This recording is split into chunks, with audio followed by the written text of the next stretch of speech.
Alright, so I've begun cutting the mane, and what I noticed is when I peel apart the strips to show the texture, I thought they were a little long, so I've started cutting them in half. But then when I peel this other stuff off, I thought it kind of looked cool to have the one with the ruffled texture and the one with the plain texture. And I'm also turning them different ways because I noticed this curls forward.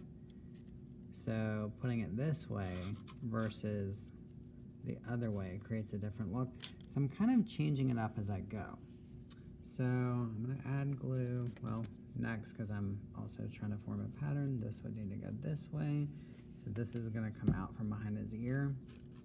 Now, something else that would kind of help me is if I don't have to hold this and wiggle it that long, I could move on and get more hair on there.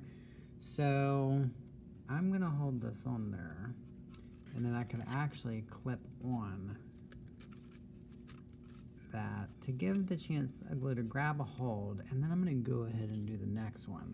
So that's a tool that can save me a little time. So I'm using a little clothespin there.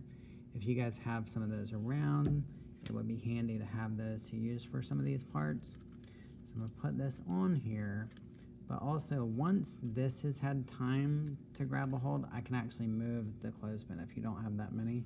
So I'm going to clip it to hold on the next one while I'm putting that on. So I'm kind of scooting it around as I'm working.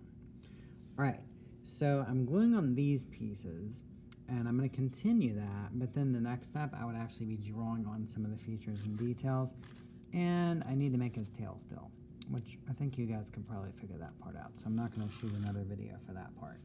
So I'm working my way around, creating the textured hair, and even after it's on there, I could say, okay, well, I don't like the way this one's facing that way, so I'm actually going to bend it and face it forward. So now that it's been glued on a while, I can manipulate it and get it to look the way I want. All right, so my line is turning out pretty well, okay? So you're working on your creature, I'm working on mine.